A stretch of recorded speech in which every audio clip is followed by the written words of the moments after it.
Often we see a product come onto the market and we want it. No, we absolutely have to have it. We need it. And we'll do anything to get it, except when it does come out, we look at the waiting list and it's just gonna take too long to get it. Or we look at the fact that it's way too expensive, or supply chain issues have made it so it's on back order for months and months. There could be a number of reasons why we can't get that product. And what are we gonna do for that instant gratification? We're gonna build it. And recently, somebody showed me a super antennas ground mount that basically allows you to put a spike into the ground and have an SO239 connector and radials. But I thought to myself, I wonder if I can make my own, and that's what we're gonna try today. Now, I don't know, fair warning, if this is going to work or not, but what I'm gonna try to do is I'm gonna try to make a mount, and I'm gonna try to use it with a 16.9 foot MFJ pole. I utilized Tinkercad to use a rectangle, 2 circles, and a couple other holes just to make this little mount for the spike and the connector. It was pretty easy. If you're unfamiliar with 3D printers and how things work, I do design parts in Tinkercad. A lot of people may or may not like Tinkercad, but it seems to work for what I'm doing. With it though, I printed a design. The design looks like this, and this is 100% infill. I just got done printing this a little bit ago. Actually, it's 99% infill, and there's going to be a couple of possible weak points. Now, of course, if we have a spike here, okay, and we have a large antenna here that's going to sway back and forth, obviously our first weak point is going to be in the middle of this piece here. So we're going to test that today and see if that's going to be reliable at all, or if there's going to be any issues. But the second weak point that we probably want to talk about is going to be the cylinder, right? Anytime you have a cylinder coming off that's coming straight off of the flat piece here, it's going to be a weak point. Now, ideally, I think I should have probably arced or worked my way up it so it wasn't completely flat. I hope you can see that okay. So that's what happened is this is 99% infill with PETG. PETG is just a type of filament that's used whenever you're printing on a 3D printer. You have filament that goes into a hot end of sorts or into a nozzle, and then it prints out onto a bed, kind of like the one you see back here. So the first time I printed this piece, I printed it at 25% infill, and like I say, I went ahead and broke off that piece right away, just broke. The second time I printed at 50%, and as I was installing it, I did bend it in the middle to see if 50% was any more durable, and it does not appear that it was going to hold up, because even if it's a little bend like that broke it, that means when we get an antenna on here, we're going to have a lot of problems. So what I do want to talk about though is this connector that I have here, because there's an unfortunate story with it. I ordered one of these PL259. Hold on. I do want to make a point here, and I want to make it known, so if you're learning along the ways, you have a better time understanding things, because a lot of us don't know that there's a difference between a PL259 and an SO239, and you could even hear that I used it incorrectly. So here we go. If you want a SO239, that's the socket or the female end. So the SO is the socket, and then the PL is the plug. PL259 is the plug or the male end. So again, SO239 female, PL259 male. Back to the show. To you know, one of these 3/8 by 24 thread adapters online, and unfortunately it got delivered but not to my mailbox, so I didn't get to see it. I did find this in a scrap pile of parts, so I'm going to repurpose it today. But now you're thinking, okay, well, this is going to go through the piece that I've printed and designed, but what about the radials? And for the radials, because, and I'll show you how the ground in the radial system works soon, but I have this nice, what is about 5/8 of an inch, I believe, connector here. Now I got this with a tripod that I was playing around with, but I did find these online, and I think you can get about 10 of them for $20, so they're not cheap, but about 5/8, and it should fit here. And then actually, you know what I'm going to do is we'll put it here, and you might think to yourself, well, that's where the antenna is. But, and I don't know if this is a fault or a flaw of this being old or what, but there's a little layer here of what looks like tape or some kind of non-conductive material, and it appears that this could sit here with no problem and without interfering with the actual antenna portion. So this will be the outer shield, or for the outer shield, and this will be for the antenna. Hopefully this will make more sense when we get in the field. And so then I got some various washers and lock washers and everything that I found around the house. And I got this off of another piece of scrap. This one's a little bit newer, but I got this off a piece of another scrap project that I had laying around. And so then in theory that'll go in here, and then the MFJ 16.9 foot antenna will go right on there. And I think that's all we're going to need. I'm not going to use a coil. I'm just going to try to use it on 20, maybe 10, maybe even 6 meters. So let's build it real quick. Now, I've only showed you part of the equations. The other part of this equation is this awesome spike that I got from Harbor Freight. You know, this is the one I measured out, so this is the one I'm going to be using, and hopefully everything will fit. But I think I got 6 of these for $5 at Harbor Freight. They did come with a little green adapter too, which gave me the idea. So the first thing that I'm going to do is watch my hands here, because it is very sharp, as you can tell. But I'm going to go ahead and just try to put this through here, and it seems to be fitting okay. Now on the top here, let me zoom in a little bit. There's some rivets. You see those rivets? And I'm actually relying on those rivets, and I'm going to turn this here. I'm relying on those rivets to help me hold in place this part.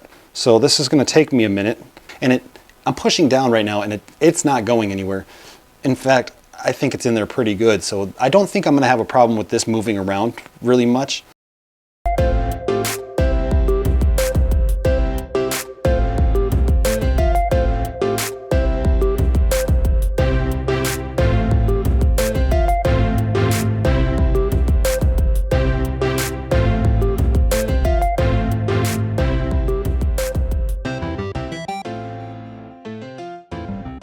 That's it. Look at that. Boom. Looks really good if you ask me. I mean, for a quick design and relatively inexpensive. What did I say? We have, let's just say this is $1.50 each of these. So $2 we'll round up to, and then maybe a couple of bucks in filament, if that. $9 would be the part for the connector that I had laying around.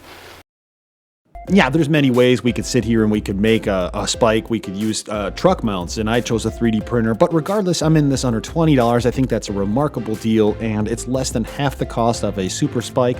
But the question is will this be durable? Let's find out. I want to show you a couple things here real quick that I already see is going to be an issue. Well, first of all, I went ahead and that washer that was in between the radio wire and this, I swapped them around. That's giving me a better connection to the shield here. Now this is great, but I can tell you if you pull out right here, this is a weak point. This cylinder shape right here is a weak point. If you pull out right here, it's going to break. Furthermore, it's pretty flimsy. I'll be the first to admit it. So what I need to do is, now this shouldn't be hard at all, but why not get 3 in a shape of a triangle, one spike here or one spike here, one spike here. This will be in the middle. And then you have 3 spikes that go in. And so that's what we'll do for a redesign in a future episode. But I've checked continuity. I have my radio wires hooked up. And right now they're just kind of going over to the side here. And now I have a 35-foot wire. Let's check the SWR.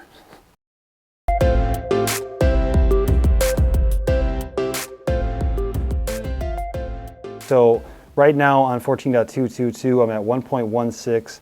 1.12 and 14.28. So we should be good across the band, but let's tighten that up a little bit. Let's start at 14 and let's end at 15. So we're just going to see the 20-meter band right now as it is, and it looks pretty good. Let's check those X values, and then we'll check our Smith chart. And so our X value at 1.2 with 56 ohms on the R, and you know, I'm not too disappointed with that, to be honest with you. 54 ohms. I thought I saw 53 in there, but yeah, 54 ohms. 53 at 14.444. So we could play with the antenna more, but it's looking pretty good. Now let's check out our Smith chart here across the band. I'm content with the Smith chart, and in fact I disconnected the radials just to make sure, and the radials disconnected was a 3-to-1 SWR. Everything here looks good. Let's see if we can make some contacts. 59, Foxtrot, 59, New Jersey. Yeah, 5'9" here in Northern Illinois. Thank you for the contact and great luck with your activation. My first attempt at a contact into New Jersey, not bad, except we ran into another problem, and that was I did the thing I said not to do a couple seconds ago. I pulled the spike out of the ground by the plastic piece, and I broke it. So obviously, even at 99% infill, this weak point wasn't going to do. We've already lost 3 of these. Let's redesign it one more time. Changing the cylinder to a cone, you get more surface area, and this should hold a little bit better.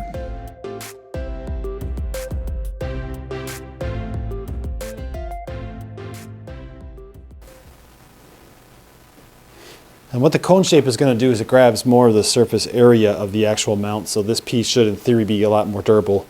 And I could tell you it already feels like it is, so that's a good sign. Let's go ahead and get this together. We have to take apart the old one.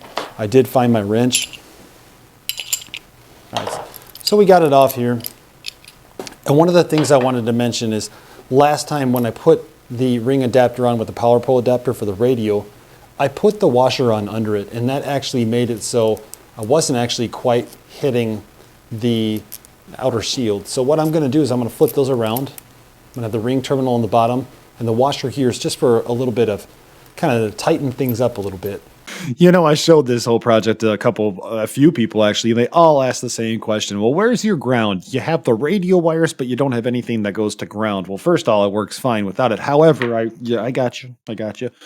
If you want a ground, you might have to use your brain a little bit, but check this out. It's not the most difficult thing in the world. You get another ring connector, you put it onto the tent spike, and on this side of the ring connector, you could either use a wire that goes out to the 3/8 SO239, or, I don't know, maybe you put another power pole adapter on there and they click into place. But there's your ground, simple. And before we do that, I should go in the right way. We're gonna bring the 3/8 inch studded up. We're gonna start screwing it in here. We are gonna have continuity from this portion of the antenna and the inside, it's all the same piece, into the center, and we do, but we should not have it on the outer shield where the radio wire will go. Instead, and I'm just going to check the radial here too, but instead we should have continuity from the radial here to the outer shield here. So we're good to go. We just got to hook this up, install the MFJ, and maybe make some contacts.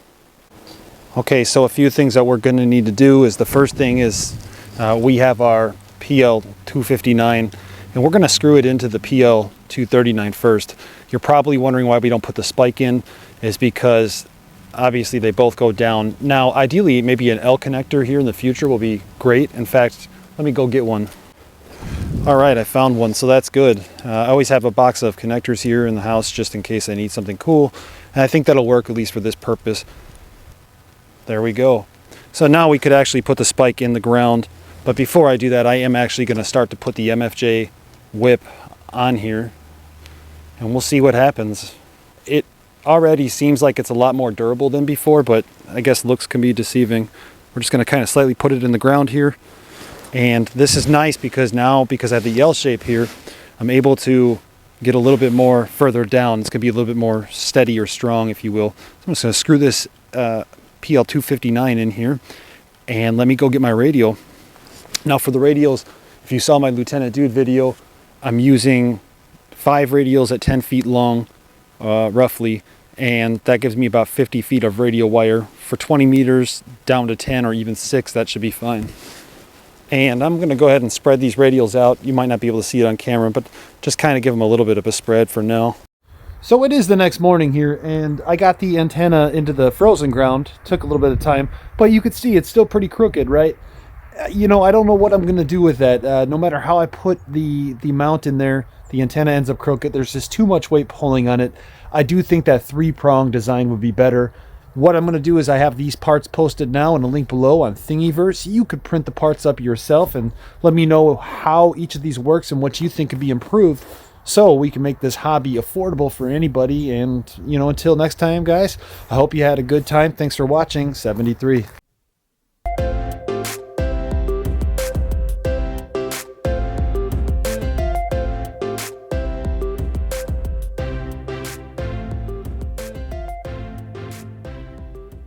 By the way, you might like this video.